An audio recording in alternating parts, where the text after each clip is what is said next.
gentlemen and ladies.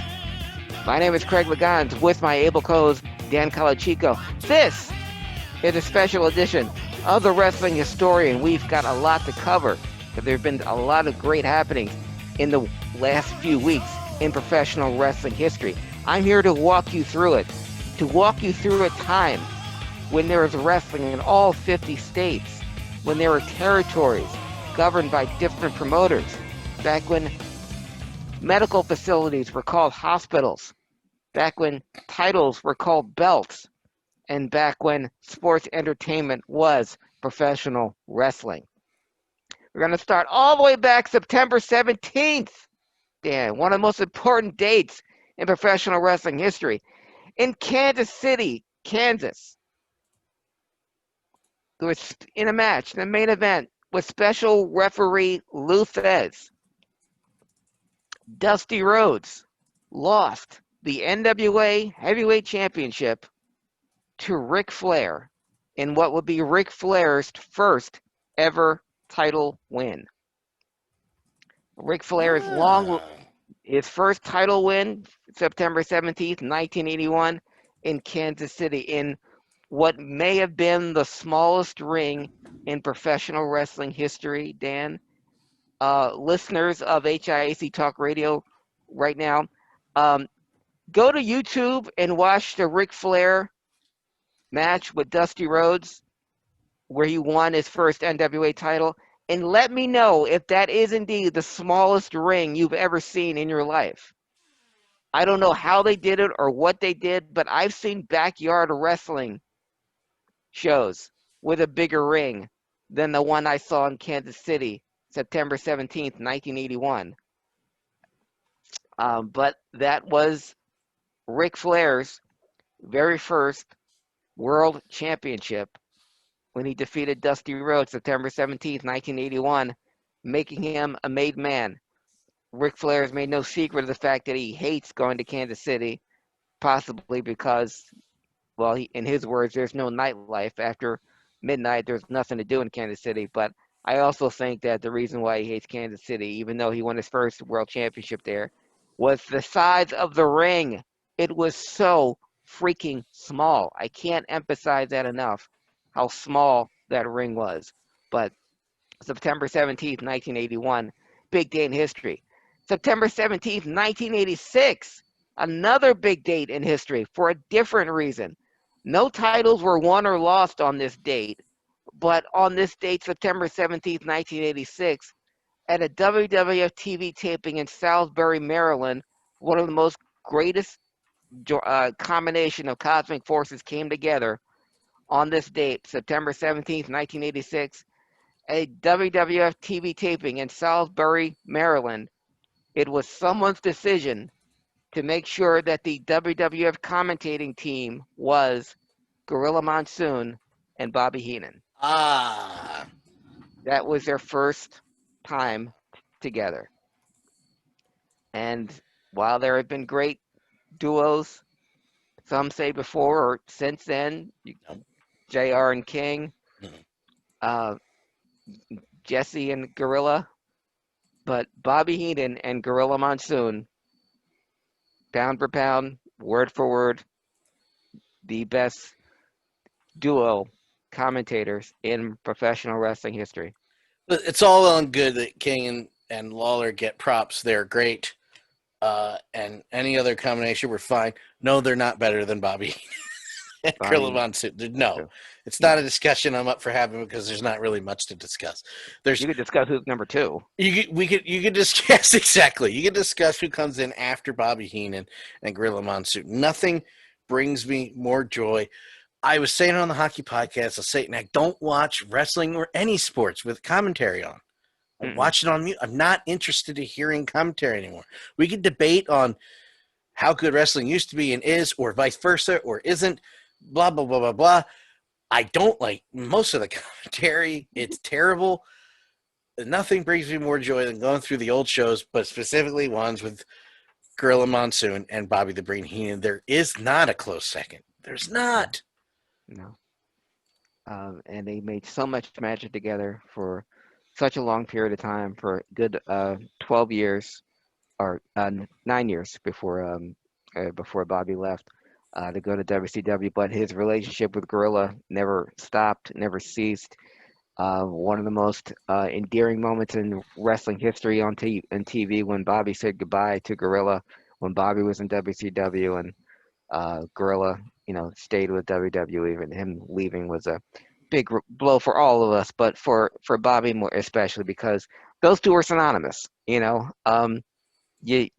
couldn't have, like you just said, you having a match with Bobby and Gorilla, and it could be uh, Barry Horowitz versus the Brooklyn Brawler, but having those two call it, you know, made.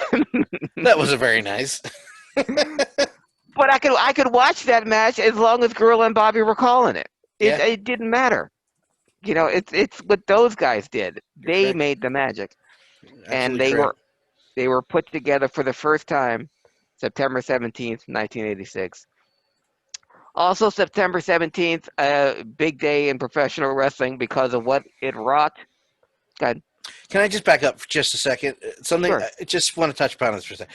The Uh, way people, especially in 2020, I'll make this quick. Talk about bad feelings and people leaving wrestling companies because of the terrible s that's going on, hmm and the way Bobby left Raw, WWF, hmm um, by having Gorilla be the one to throw him out, Yeah. is one of the funniest, bittersweet, and touching things I've ever seen. How that moment could be just a little bit touching when he pulls his jacket collar up and just Yeah. salutes and leaves after Gorilla assaults him and chucks him out the door and hmm throws all his crap at him. It couldn't have been anybody else. I know it's been touched No. upon before, but I just wanted to point that out, that it couldn't have gone any other way. It had to be Yes. Gorilla. Sorry, Yeah. I No, no. I needed to mention that. Yeah, well, and it needed to be said, and I completely forgot about that, Dan. You're absolutely right. But that was and I don't think Bobby would have wanted any other way than to have Gorilla be the one to send him off, Nope. because like I said, they were synonymous with each other. They created more magic and more good times, and Bobby would say it, nothing against the people he worked with in WCW, that no one was like Gorilla. And even when he said it in his Hall of Fame speech when he came back to be inducted, uh, and he had one of the great speeches of all time, but he said, I still miss Gorilla, man. I only That wish that my one wish was that Gorilla was here to see this. seriously, yeah, yeah. They made magic. So, but And you September don't have 7th, friends like that in wrestling either. no, Very few. yeah, and especially not Bobby Heenan. Nothing against Bobby Heenan, and he wasn't not that he was ever a bad person to anyone, but he didn't have a lot of friends. A lot of guys like being around Bobby, and Bobby managed some of the greatest people of all time. But the amount of people that Bobby called friends, you could fit on one hand and maybe a thumb. Yep. He's smart, probably that way. Yeah. But yes, but he and Gorilla, they had something special, and we all got to see it um a lot, and we were all grateful to have seen it. Also, this last thing on this date, September 17th, the only other part of greatness that happened was 59 years ago on that date, the second greatest manager of all time. We were talking about Bobby Heenan, and we can always debate who number two was. Well, in my opinion, number two was born September 17th. Happy belated 59th birthday to James E. Jim Cornette. September 18th, 1956. Oh, we can go up on a whole nother tangent on Jim Cornette. I Yeah, just, that's why I was like, just let we yeah, keep going. Keep yeah, going. It's cool. yeah. But happy belated Hey James man, E. you know what? I'll say this. I don't care. Again, we've said it about ignoring. We're not going to talk about the last 2 years of social media for Road Warrior Animal. I'm not going to talk about the last 2 years of his podcast. As far as wrestling managers, I don't think there was anybody better either. No, no, he was a man. Louisville Lip, and you want to go back and watch? Just go back, just YouTube Jim Cornette interviews, or Jim Cornette promos. Period. And you can just you spend a whole day doing that. And I encourage any indie wrestler, take notes, watch, especially if you want to be a heel. Watch Jim Cornette. That's all you need to do. We can't beat Jim Cornette, but just watch him. Hmm. September 18th, 1956, in Baltimore, Maryland, Dan, there was a tournament, a women's tournament to crown a new women's champion. Uh, June Byers, the previous champion, had retired, and in the tournament final, Judy Grable lost to the Fabulous Moolah. And because June Byers didn't come out of retirement, the Fabulous Moolah was awarded the championship, the Wow. World's Women's Championship. That was in 1956. Moolah would hold that belt for another 28 years. Well, the longest still, and will always be the longest continuous championship run in professional wrestling history, male or female. No one has held the belt for 28 years straight. So Fabulous Moolah held it from September 1956, September 18, 1956 to January of 1984, losing it to Wendy Richter. Damn. Dan, you mentioned Halloween Havoc in our previous HIAC Talk Radio as being your first event. Yeah. Well, September 20th, 1975, the most important date in my professional wrestling life because that was my first event. At the beautiful air-conditioned Philadelphia Spectrum, September 20th, 1975, I got to see my first wrestling match ever, with the main event being Bruno Sammartino, the champion, defending against George the Animal Steel in a Sicilian stretcher match where the loser had to be taken out on a stretcher with special guest referee Andre the Giant. Wow. So that was my first match. All right. Touche. I mean, But mine was in a cage that caught fire that had to be put out by Great Muta. What the hell do I know? it was about 18,000 there to see the great Bruno. I also got to see Haystacks Calhoun go against Waldo Von Erich. He was getting the crap beat out of him, but Ivan Putski came and made the save. Bugs and McGraw beat Pete Sanchez. And Manuel Soto beat Pete Reeves. But seeing Bruno for the first time, nothing like it. And it was my first time seeing Andre too, and just seeing Andre walk through the crowd Oh, wow. was Yeah. absolutely awe-inspiring. And I was on the first level, and my dad took me and my brother, and he was good friends with Charlie Abel, who was a longtime Spectrum security guard. In fact, he was interviewed at the last basketball game ever for the Sixers at the Spectrum. Charlie Abel was, and my dad would knock on the door. Charlie Abel would let him in, and I'm walking back there with my dad, and I see the wrestlers walking back and forth. Don Coronado once bumped into me when he wrestled in the WWF in 1984. But what my dad did, he asked Charlie, and he came back with all these autographs on blank pieces of paper that Charlie Abel got from my dad to give to me. So I had Bruno Sammartino's autograph, I had Andre the Giant's autograph, I had Haystacks Calhoun's autograph, just all in these blank pieces of paper. But I got all that September 20th, 1975, 45 years ago. Dan, I You're not attended that my first old. wrestling match. Yes, I was 2. I was but a baby. I was a wee lad. Oh, I my had a God. 31 years I was. Oh, my God. Yeah. September 20th, 1975, the most important date in my wrestling historian history. My first time. Never forget your first Never time. forget. You beat me to it. Shit. September 22nd, 1980, Madison Square Garden, WWF headquarters or WWF mainstay. Well, it was about that time that there would be another Super Bowl of wrestling. Harley Race had been appearing on WWF TV telling everyone, I've been all around this great country of ours. I went to Japan. I went to Kansas City, St. Louis, and finally I've had to come here to face him on his terms in his backyard. So Bob Backlund, I'm challenging you. You claim to be the World Wrestling Federation champion. Well, I am the NWA champion, and I am the best wrestler on God's green earth. So on September 22nd, 1980, in Bob Backlund's backyard, as Harley Race put it, the WWF Heavyweight Champion Bob Backlund took on the NWA Heavyweight Champion Harley Race. Wow. The first, last, and only time that two world champions faced off against each other in Madison Square Garden. Harley Race was trapped in a sleeper hold by Bob Backlund, but Harley grabbed the referee and pulled him into Bob Backlund, causing a disqualification, thus saving Harley's title and maybe saving Bob from getting his ass kicked legitimately from Harley Race. But that match ended in a disqualification. That will be the first, last, and only time that the WWF champion and the NWA champion would wrestle each other. Just a shout out from the great Harry Barnett saying hi to you, Craig. Hello, great one. Thank you for joining us. I'm just the messenger. I'm not here for any other particular reason.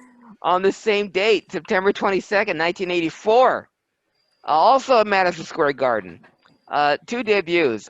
Jesse Ventura was supposed to wrestle Hulk Hogan, but because of the lung problems that he had that we now know was caused by Agent Orange and what started the end of his wrestling career, he would announce his retirement a month later.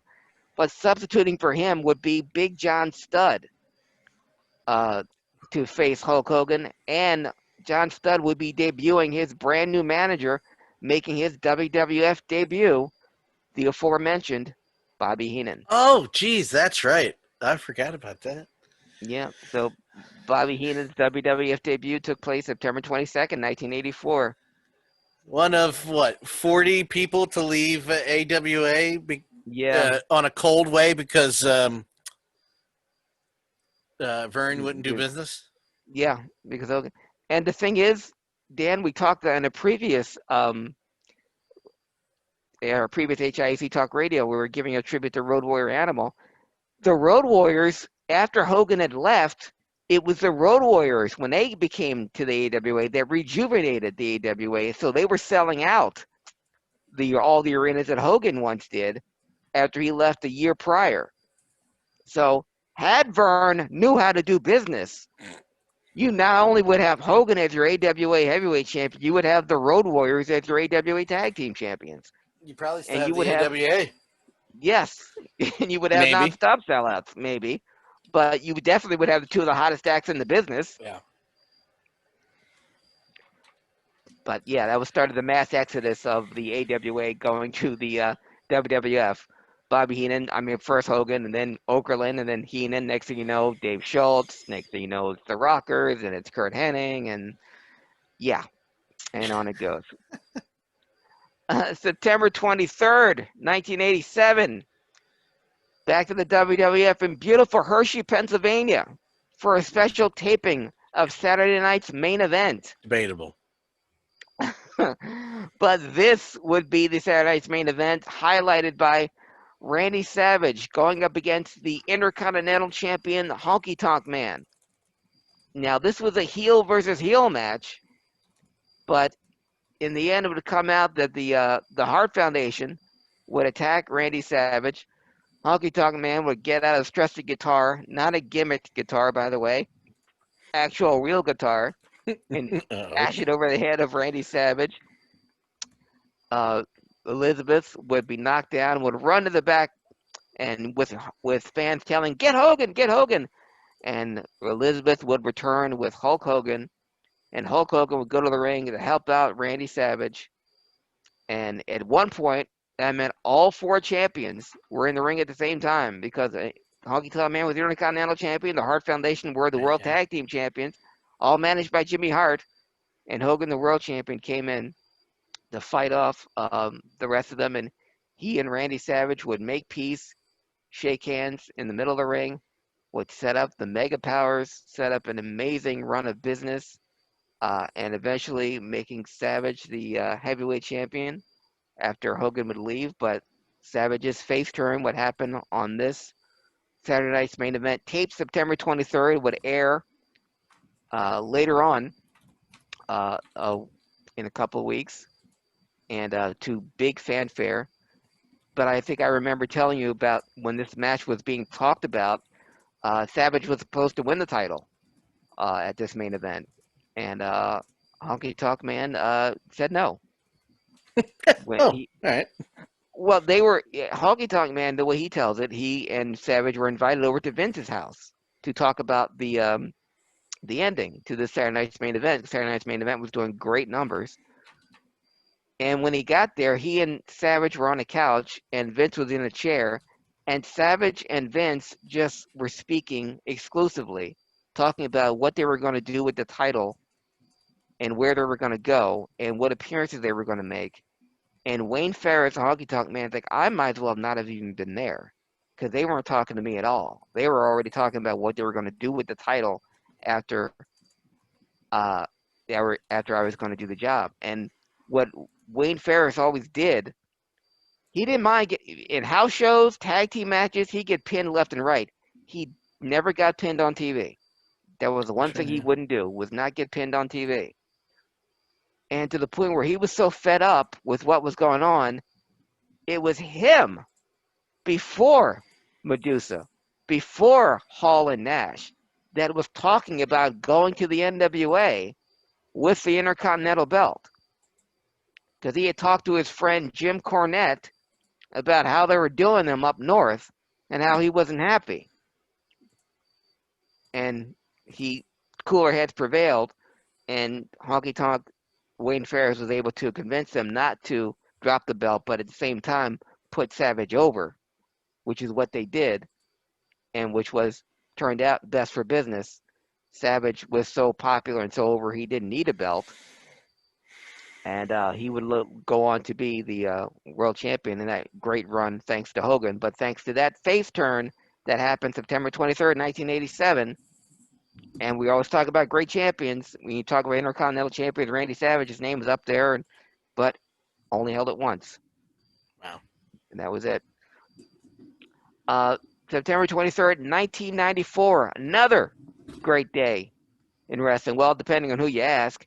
Uh, but after a 3-year hiatus, Dan, of September 23rd, 1994, was the return of the UWF.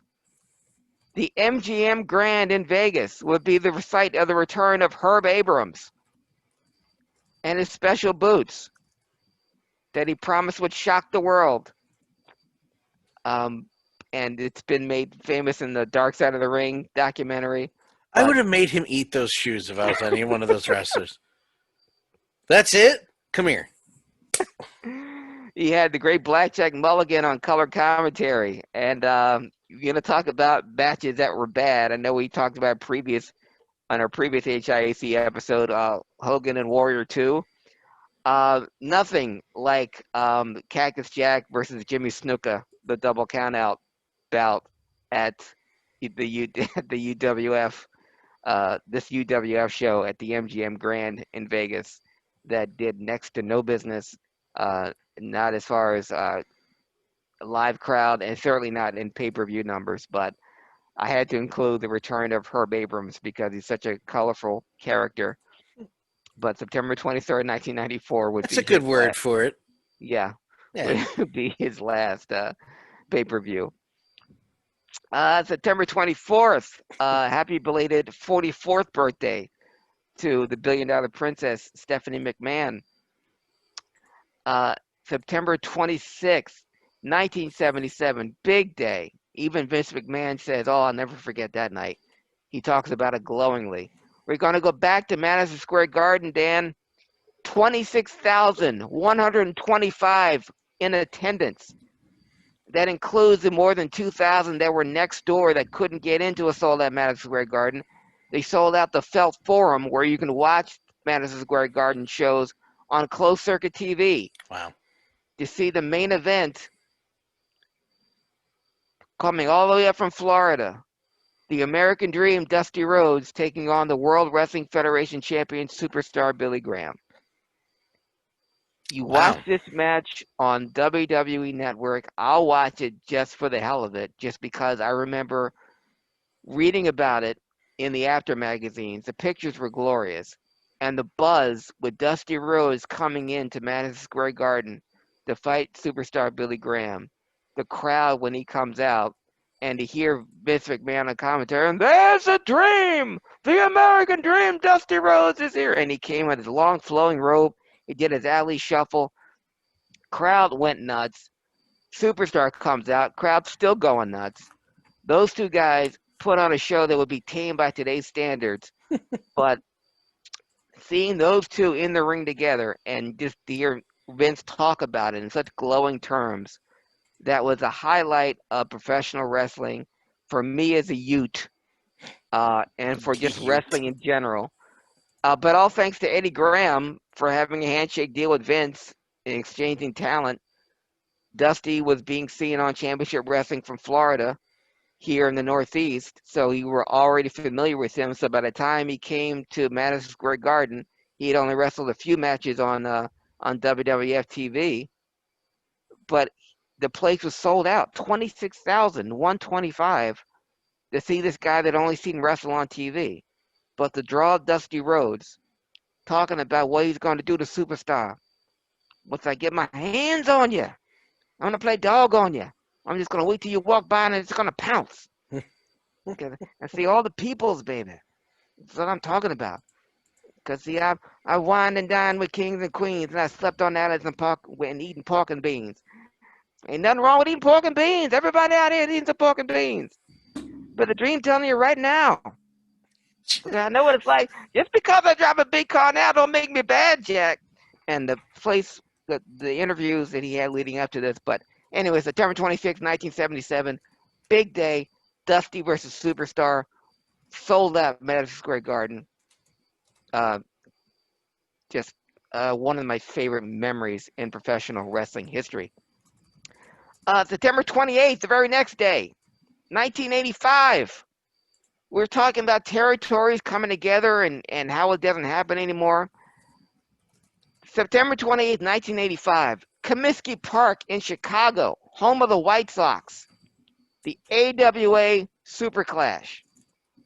Now, in order to combat the juggernaut that the WWF was at this point, this is the same year WrestleMania had just happened had happened 6 months earlier. So to counter the AWA had the Super Clash. And not only did they have the AWA wrestlers there, you had representatives from the NWA, World Class, All Japan, Memphis, all on one card. You had the World Class Heavyweight Champion, Kerry Von Erich, going up against Gorgeous Jimmy Garvin. That was a World Class feud. You had the AWA, Greg Gagne, Kurt Hennig, and Scott Hall going up against Nick Bockwinkel, Ray Stevens, and Larry Zbyszko. Jeez. Two of the three of the greatest AWA wrestlers of all time, Bockwinkel and Stevens, and Larry Zbyszko on one side. Jeez. You had the NWA six-man tag team champions, Ivan and Nikita Koloff and Crusher Khrushchev, going up against the three greatest AWA wrestlers of all time, Baron Von Raschke, Bruiser, and Crusher. So you had the Koloffs against Crusher and Bruiser in one match. The AWA tag team champions, the Road Warriors, remember them? Went up against the Freebirds. And this would be the only time the Freebirds would wear the paint. They came up in the Rebel paint, face paint. Good. The only time they ever wore that. Good choice. Good choice. Yeah, they do it in Chicago. I'm sure that wouldn't have. I don't know how that would have played if they had did that in Georgia. But also the AWA heavyweight champion Rick Martel went to a double countout against Stan Hansen, and the NWA champion Ric Flair defeated Magnum TA. So Wow. you had the NWA champion, the AWA champion, the AWA tag team champions, the NWA six-man champions, the world class champion. I always thought, Dan, if Magnum was ever going to go over, he should have gone over on that show. You know, it's funny. You go back and watch this old stuff, and we talk about, in retrospect, how good Magnum TA was and how he would have been if he didn't have that car accident. But they certainly held that trigger on him long enough. Yeah, that's why. It doesn't make any goddamn sense when people say that. I'm like, but right, why? What are you waiting for? I thought he should have gone over on that show because it would have been an AWA show, and he could have made it up on an NWA show at any of the big houses they were drawing, especially going into that season and going into '86. But they didn't, and in Magnum's accident, what happened in '86. But yeah, the AWA Super Clash, and that will be the only time that you get that many promoters or that many federations together for one card because, But yeah, but also if they did it at the AWA show, they could have just swept it under the rug if it was like, wasn't that yeah, great? Didn't yeah. make any sense. Whatever. Ric Flair went over Magnum clean, and the AWA champion Rick Martel and Stan Hansen Yeah, I went to a could see double count everybody out. was in a rush to put him over. Yeah. But the thing is, the Road Warriors though they actually were pinned by the Freebirds, but the decision was reversed. So the Road Warriors won the bout, but the Freebirds always say that we beat the Road Warriors in their hometown of Chicago. That was September 28th, 1985.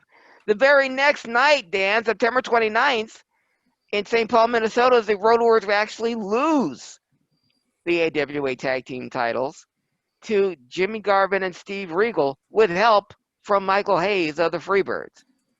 And that would end the 16-month reign of the Road Warriors as AWA Tag Team Champions. And while they were AWA Tag Team Champions, they did more than any other World Tag Team Champions had ever done. They had wrestled the NWA Tag Team Champions. They had wrestled in Georgia. They had wrestled in Florida. They'd wrestled in Texas. They wrestled in Memphis as the AWA Tag Team Champions. But now, with the belt off of them, they could sign exclusively with the NWA. But that reign that ended September 29th, 1985, will be the longest reign that the Road Warriors would ever have of any tag team title that they ever held. It was 15 months they held it in the AWA, drawing record crowds. But on that same day, Dan, while that was happening in St. Paul, Minnesota, while the Road Warriors were losing the AWA tag team titles, in Chicago on that same day, Hulk Hogan and Andre the Giant would defeat John Studd, Big John Studd, and King Kong Bundy with Mr. T in their corner. Also on that same day, in St. Louis, the WWF held a card with the British Bulldogs taking on the Hart Foundation, Junkyard Dog taking on Terry Funk, Don Morocco going against Ricky Steamboat, and Roddy Piper would face Paul Orndorff. And if that wasn't enough, and by God, don't you think it ought to be, on that same date, September 29th, in Atlanta, in the NWA, Ric Flair would defeat Nikita Koloff in a steel cage. After the bout, the Koloffs.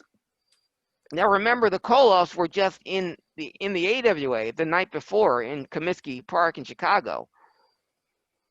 And now they were back in Atlanta, seconding Nikita Koloff. After Flair had beaten Nikita, Ivan Koloff and Crusher Khrushchev came in to attack Ric Flair. Who makes the save but Dusty Rhodes?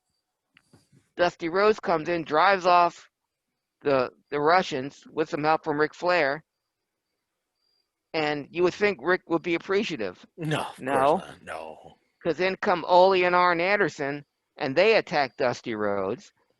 Flair holds out his leg. They take turns coming off the top of it, and they break the leg of Dusty Rhodes. While so many others tried to get into the ring, the Rock and Roll Express, Magnum TA, Sam Houston couldn't get in the ring to help Dusty Rhodes, almost to the point where it was like Memphis all over again with fans crowding the ring, Yeah. rioting, trying to get through to help out Dusty and to get to the heels. Arn Anderson calls it a very harrowing experience that night, September 29th, when Ole and Arn and Ric Flair together teamed up to beat Dusty Rhodes. But that, my dear Dan, would be the beginning of the formation of the Four Horsemen. I was going to say that forever would change professional wrestling as we know it. Everybody, talks about all these other events and things that, Hmm. happened to change the course of professional wrestling, but the Four Horsemen is a catalyst of a lot of things. Yes, Especially came back in the 90s during the Attitude Era. most definitely, where everyone needed to be in a stable, and horsemen were part of that. They before the Freebird, I mean, since the Freebirds, the horsemen were the most successful stable in professional wrestling. But speaking of professional wrestling, Dan, on that all this happened on the same day, September 29th. AWA in St. Paul, Road Warriors lose the tag team title. WWF Chicago, Hogan and Andre with Mr. T beat John Studd and King Kong Bundy. Nah, who Same day in cares? St. Louis, Piper and Orndorff, Bulldogs and Heart Foundation, and in Atlanta in the NWA, Ric Flair, Ole and Arn Anderson would jump on Dusty. All that happened on the same day. That was back when wrestling was wrestling. In NWA, AWA, and the WWF, major things happened all on the same day. On that date, I told you about Ole and Arn uh, and Rick beginning the formation of the Four Horsemen. Well, exactly 2 years later, September 29th, 1987, two of the Four Horsemen, Tully Blanchard and Arn Anderson, would defeat the Rock and Roll Express to win their first World Tag Team title. Wow. And I always thought they were just a fluke team because the Rock and Roll Express were an established team, and Arn and Tully were just two of the Four Horsemen. But boy, was I wrong. Tully and Arn would hold multiple World Tag Team Championships, set multiple sellouts, would repeat their success in the WWF, and would spawn a great deal of imitators, and one of which is called FTR. But their first title was September 29th, 1987. Oh. September 30th, 1960, maybe the most important date in Japanese wrestling history, Dan, because of what happened. It wasn't that big a deal, but the Japanese Wrestling Association had a card in Tokyo, Japan. But on that particular card for the JWA was that the two most important figures in Japanese wrestling history would both be making their debuts, having their first match on the same day on the same card. September 30th, 1960 was the debut of both Giant Baba and Antonio Inoki. Wow. All right. Baba would go on, obviously, to start All Japan Wrestling, giving a lot of both Japanese and American wrestlers not only their start, their big break, and Antonio Inoki would do the same for New Japan. So two of the biggest, maybe the two most influential, most important figures in Japanese wrestling history would make their debuts on the same card on the same day, January 30th, 1960, 60 years ago. On that same date, September 30th, So say, 1972. wait a second, hold on. You're jumping ahead. What happened? September 30th, 1972. It was a great idea that didn't really go as well as it should have gone. File that under great ideas at the time. But it was September 30th, 1972. It was the first showdown at Shea. The then Worldwide Wrestling Federation champion Pedro Morales would defend his title against the guy that many people thought never really always considered their champion, and it was the first time two faces would face off against each other, maybe kind of put it to rest. Pedro Morales would face Bruno Sammartino at Shea Stadium, September 30th, 1972. You know, Pedro had beaten Ivan Koloff. Ivan had beaten Bruno. Bruno had just started coming back. So people would think, well, who would win, Pedro or Bruno? And I always loved Bruno, but I love Pedro too. So they decided to have a showdown at Shea Stadium, September 30th, 1972. Well, I say it was a great idea at the time. Farmer's Almanac wasn't what it was or what it is now. So they got a lot of rain that day.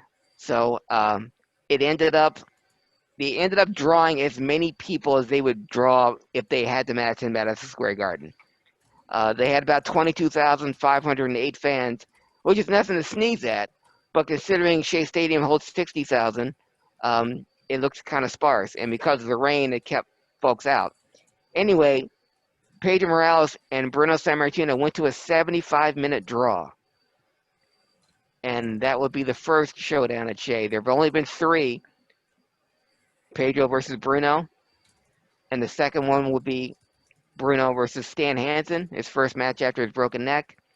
And the last would be Bruno versus Larry Zbyszko, the revenge steel cage match that made Larry Zbyszko a star. So all 3 showdowns at Shea would be highlighted by Bruno Sammartino. Interesting note, Dan, when Bruno was first pitched the idea of having a match at Shea Stadium, he wanted to fight Andre. Bruno always wanted to wrestle Andre. I didn't know that. Yes. He thought they could have had a lot of.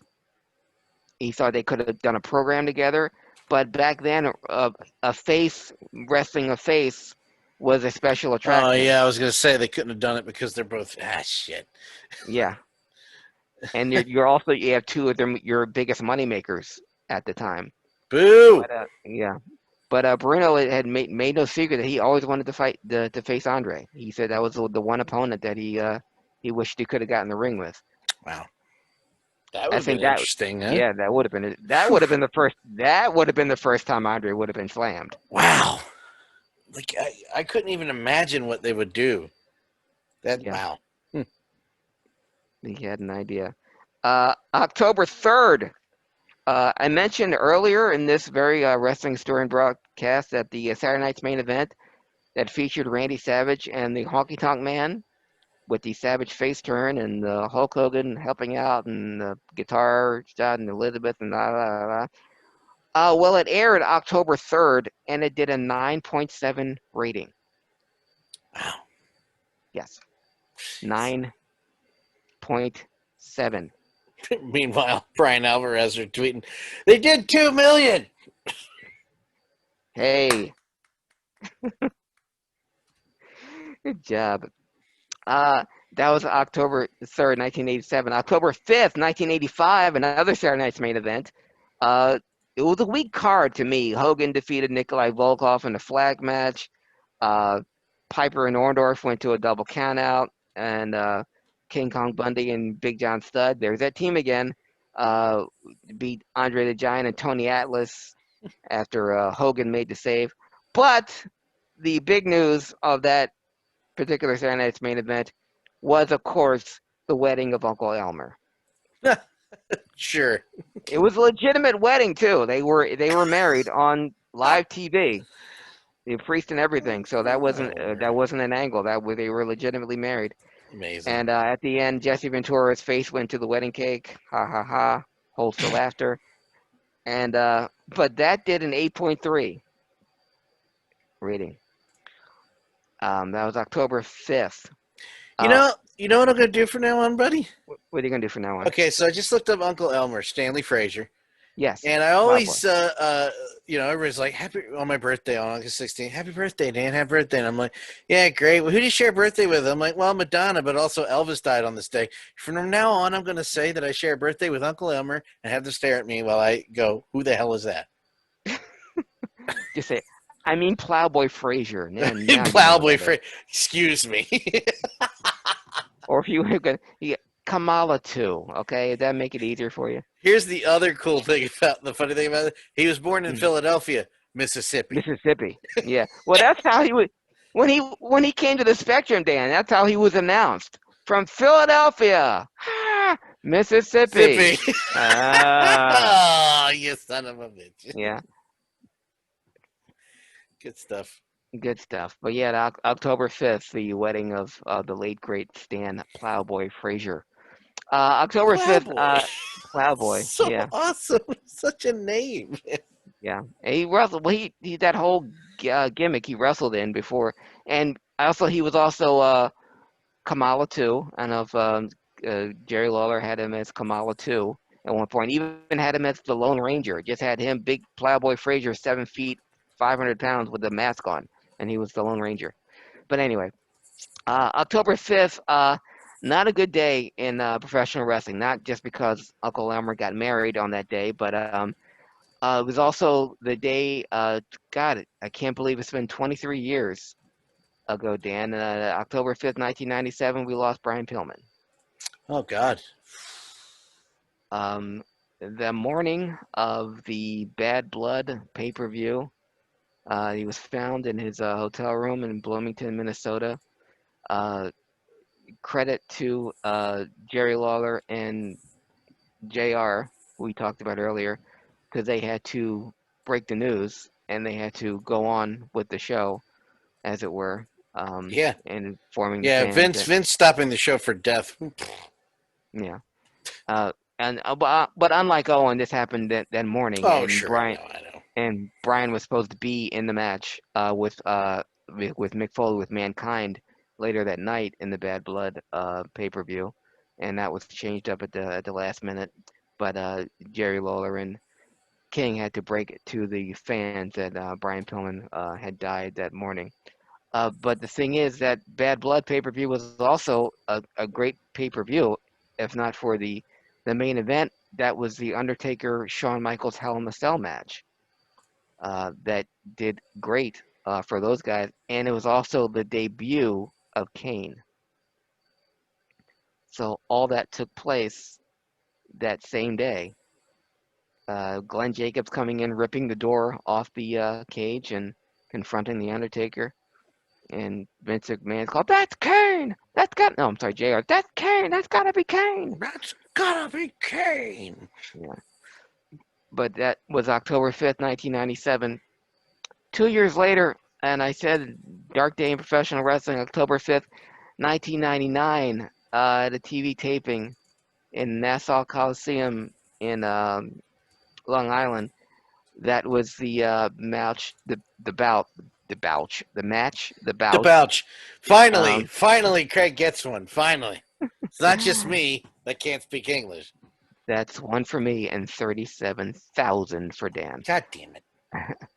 But unfortunately, that was the match where D'Lo injured Darren Drozdov and Oh, ended his good. Let's celebrate that. wrestling career. I'm sorry, it was a dark day in wrestling. That's true. Yeah, that's true. But I don't bring that up as a milestone in professional wrestling. I just want to call attention to the fact that professional wrestling, as much as we have fun with it, and uh, how fragile life is. Not just life that we're losing, but someone's career like that. Darren Drozdov, and who knows what he would have done, you know, with the rest of his career. He had promise. There obviously is something that Vince liked about him. He was a former football player. He was a fine athlete, great guy. But what happened with D'Lo was just an accident. They both admit it. It was no one's fault. It just Yeah. happened, It's and one of those things that one happened. of those things. And it Yeah, just happened to happened to happen to him. happen that way. To him, yeah. But yeah, but I just wanted to bring that up just as a way of how professional wrestling works. Not always the way we want it to. Mm-mm. October 6th, 1985, the Cotton Bowl Extravaganza, the second annual Cotton Bowl Extravaganza, 25,000 in Texas. I would point to this as the last gasp of the world class. Oh God, yeah. Um, 1985, obviously going into 86, the Parade of Champions wasn't as going to be as big, but this was the last big crowd they had. The main event, Kevin and Kerry Von Erich versus the dynamic duo of Gino Hernandez and Chris Adams in a hair versus hair match. The losing team would get their head shaved. Kevin and Kerry would come out on top, and both Gino and Chris um, would get their head shaved. Gino tried to escape, and he was tackled by a young Chris Von Erich, and that they tried to put Chris over with that tackle that he could be a great wrestler someday, and he's the next Von Erich in line, and as we know how that turned out. But that was the tried to make Chris into a big star, but that was the Cotton Bowl Extravaganza 20. Yeah, I mean, at that point, the ride was over. It was on yeah. life support, no pun intended, with everything that was going on with the Von Erichs. Hmm. It was a matter of time. That territory I mean, we always cite that as a ratings thing about talking about how it was getting 11 shares on a Hmm. Christian television network when it would Yeah. air, and just tragedy after tragedy and replacement after replacement and bungled storyline after bungled story. At that point, it is very. I have not seen a company die such a slow death before. No, especially not one with such promise. They had so many great future superstars, and they were tailor-made for the 80s, especially when you have Yeah, three great-looking movie star, charismatic sons like David, Kevin, and Carrie. Uh, just TV, cable TV was exploding, yeah. wrestling was exploding, MTV was exploding. You got these three kids that grew up in the business that know it inside and out, and it can do it better than any brothers out there before or since. Young in early 20s, the hottest territory in the NWA. They're licensed to print money all over Texas. They're rock stars. They can't go anywhere privately without being mobbed, and the ratings that they're being syndicated now are dwarfing or beating what was happening in the WWF and in other NWA markets. And just like that, I always say David was the first domino, and uh, the rest just fell after that. It just didn't, you know, and the tragedies, Gino, Chris Adams, And you know what's worse is it got Freebird, yeah, even worse when like GWF came in and just yeah. when you try reading it gets so convoluted because When he sold it to USWA, and then when I think when Eric Embry was the champion, and when man, they had a there's war with another. USWA and World Class, and when Eric Embry won the fight and he won the company and it would become USWA. When he went to the top of the sportatorium and tore down the world class banner, even though the world class group was supposed to be the heel group then, him tearing that down, that killed me, man. Seriously. I mean, I know there was an angle that, You and everybody else and because everyone in Texas, I mean, that's a symbol of, that was, rather, it was a religion. I don't think we could put for those who know, but for the casual wrestling fans or just younger wrestling fans who don't know, just know it by name, they were more popular. The only thing more popular was the Dallas Cowboys. Yeah, yeah, Basketball, certain well, hockey wasn't a thing yet. Basketball, certainly baseball. They were superstars among superstars in any entertainment business. Uh, yeah, period in Texas. It's just, you couldn't get any bigger. And almost 11, maybe 11 years later of that yeah. primetime run, them Hmm. ripping that sign down. Yeah. Like, And well, what I did you think was going to happen when you did that? Like, I don't. and to and the world class fans, the world class wrestling fans, people will say the ECW fans were the ECW fans with all their passion and their verve and their loudness and their boisterous and their loyalty, and taking nothing away from that because you still get an ECW chant at some point and somewhere, especially in the Northeast. Annoyingly. But their passion dwarfs in comparison to world class fans, because world class fans, they watch these kids grow up. So that was like they were their kids.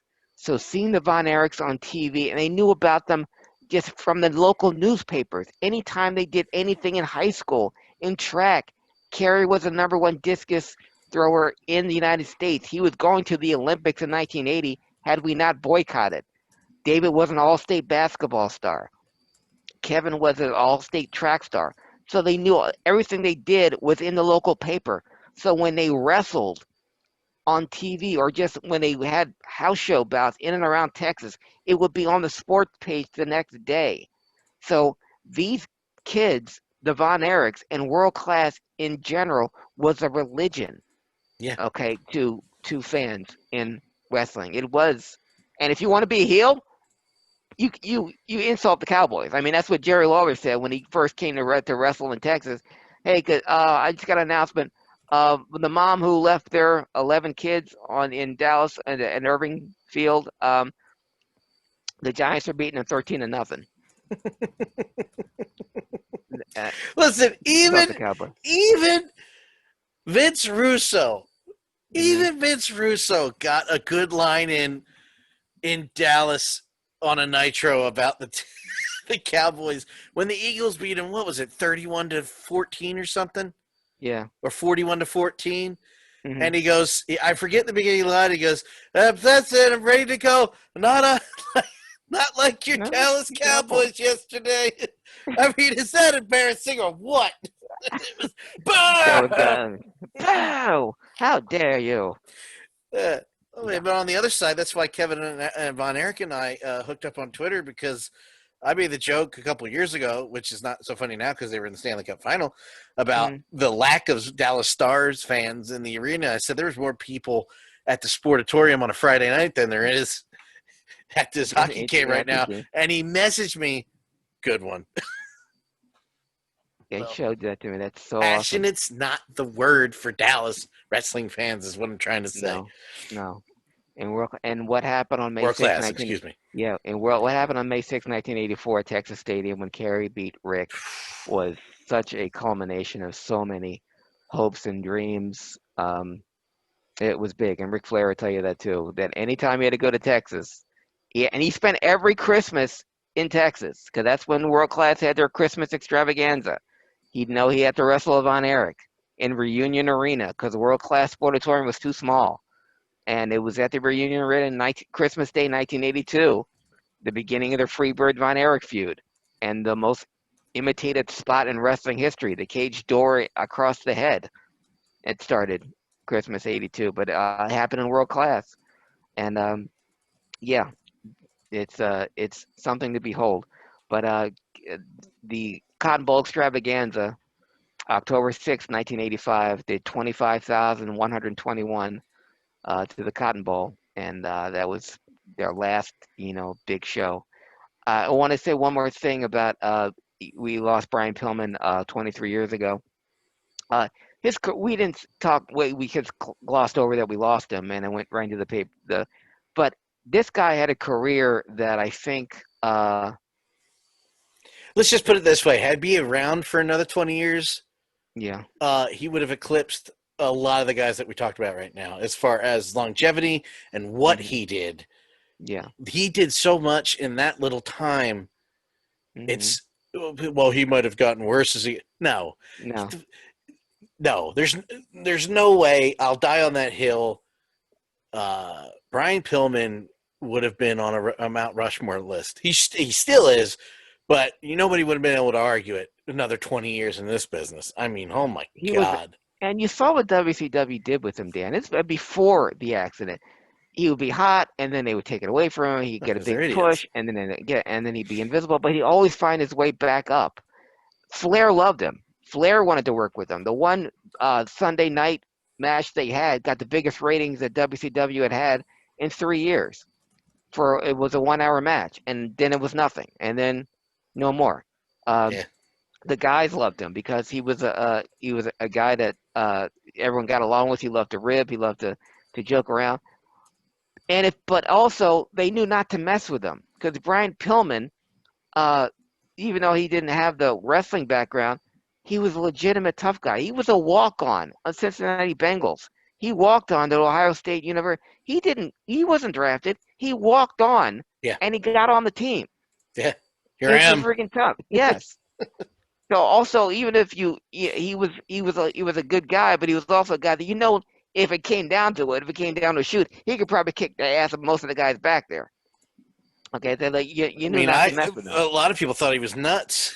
Yeah, and and even I he respect used it, you, Booker man. and he used it to with Bobby Heenan. Another one, going back to Bobby Heenan. Brian Pillman was the only one to make Bobby Heenan swear on the air. He said, And "And what the you doing? what are you doing?" And Brian was using him as a shield, and He had to Bobby come back and conjured up his nickname. apologize. He made Yeah, Bobby Heenan apologize on air yeah, for his behavior. because Oh that was man. who Pillman was, and he used that to get leverage to go to the WWF. He reminds me a lot of Eddie Gilbert, in that they both, because it might have their height or whatever limitations they had, never got, I thought, the opportunities they should have. I thought either one of them would have made great horsemen. I thought Pillman should have been a horseman, especially after Austin left, or when they broke up when they broke up the Hollywood Blondes, another tag team that would have been on the Mount Rushmore of great teams had they stayed together. But I always thought that Pillman didn't get the opportunities he should have, didn't get the pushes he should have, and like Eddie, the car accident that he had limited his career, and they also were addicted to painkillers. So I hate those parallels between two guys that could have had two of the greatest careers ever. I mean, painkiller, there's no secret anymore. Jesus. No. It's no secret. We all know, you know? Yeah. And finally, for the wrap up on this episode On this of this issue of Wrestling Historian, we'll just turn the page on this issue. But finally, to end on this particular episode of Wrestling Historian, we say happy belated 85th birthday to the man who made me a wrestling fan. He was there the first wrestling match I saw, and he is the reason why we have a World Wrestling Entertainment. Happy belated posthumous 85th birthday to the living legend, Bruno Sammartino. Yeah. Would have been 85. Happy birthday, Bruno. And that, gentlemen and ladies, is a wrestling historian. And my name is Craig Legons, and you can reach me on Facebook, Instagram, and on Twitter at CraigLiGeons. Before I say goodbye, I just want to tell you how hard it is to follow you and talk to Harry on chat and Twitter. Oh, my God. Exactly. Thank you. Oh, my God.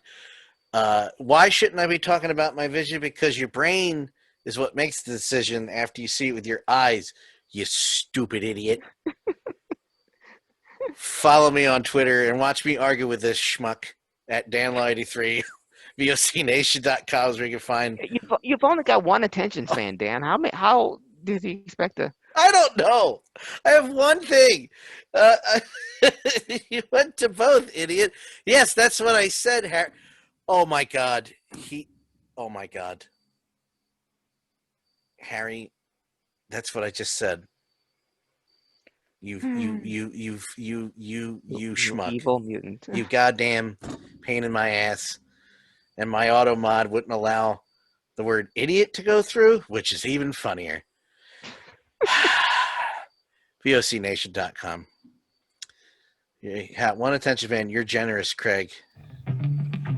No, one's it. One. I don't have two. It's one. Uno. That's it. And then it's like, yeah, that's a great story, Craig. What is he saying? What's he saying? What? On your smartphone, on your podcast app, type in VOC Nation Radio Network. I don't know what we're going to do tomorrow night because Harry's not coming anymore. So he's been let go. So it's just me, Justin, and Chris. I guess we'll find something to do. But join us to find out what happens. For Craig Legons, the Above Average Media, Dan Calchico. We'll see you next week. Have a good one.